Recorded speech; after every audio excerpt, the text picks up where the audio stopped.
Ubisoft, you did it again. Elite Squad has detonated onto mobile devices, and the greatest subpar YouTuber is here to bless you with his eardrum-bursting vocal delights. I'm talking about myself, of course. You may have heard Nimblethor and I talk about our anticipation on the Tiny Nimble podcast. Now it's time for Ubisoft to put its money where its mouth is. I think that statement makes sense. Today I am playing Elite Squad. Today Elite Squad is playing itself. Welcome to a long forgotten yet always rotten Tiny Little Games Rantview.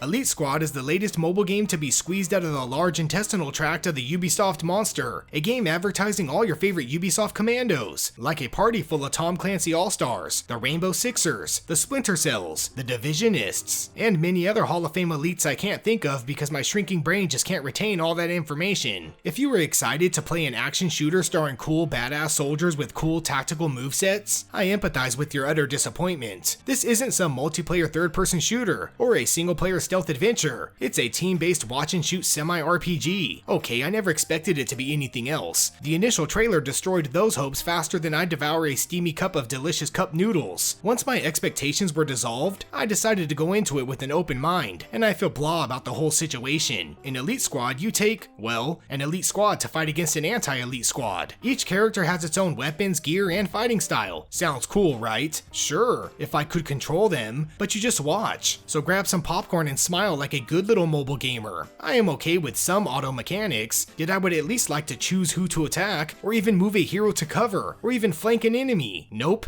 Ubisoft decides what your game will do. At least there's a special ability to direct fire. Gee, thanks for the player input. So what else can you do in Elite Squad? Well, you level up, collect gear, take on events, level up, complete the campaign, defeat bosses, and you get the gist. Yet again, Ubisoft has created a generic mobile game in a market full of generic mobile games. Whatever happened to innovation? I thought these AAA developers were going to transform the mobile landscape, bring us popular intellectual properties and create transformative, mind-blowing experiences on mobile. Instead, Ubisoft said, what's the next big thing? Then some executive saw a random Raid Shadow Legends ad and said, let's do an auto RPG with Tom Clancy characters. Let's desecrate his grave even more. I don't think he's rolled over enough. That's my biggest disappointment. Not the Tom Clancy rolling over in his grave part, but the part where they copy-paste already redundant game ideas and expect us to gobble them up like chocolate-covered Skittles. This has happened far too many times, and I'm not even surprised at this point. Now I could play devil's advocate and say the game does have enjoyable moments, mainly its quest to acquire fan-favorite operatives. Unlocking Walker from Ghost Recon Breakpoint was cool, and that's as much devil advocating as I'll do. I should probably talk about the graphics. They are as bland as my grandmother's beige duck-covered wallpaper. I can somewhat see the art style they wanted to portray, yet we are left with simple polygons, simple environments, and plain simple effects. For the love of Odin, could we at least get some ultra high definition textures? My fecal matter has more quality and consistency than this. It's not fun to play, and it's definitely not fun to look at. I can't even keep talking about it. My tongue is drying out at the thought of its lifeless deserted desert island of an art style. So let's move on to something more juicy, more mouth-watering, at least to Ubisoft. The tremendous monetization. The stamina meter isn't even the issue here. It's the various resources that feed into leveling up.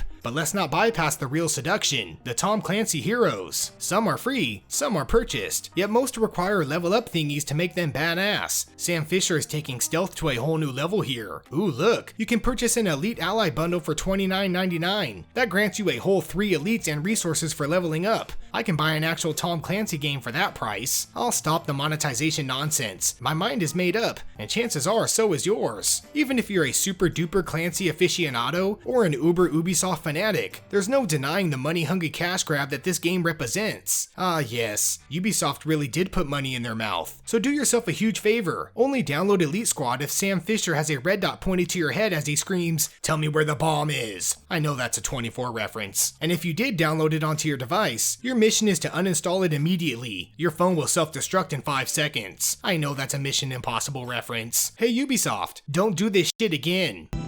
What the hell are you?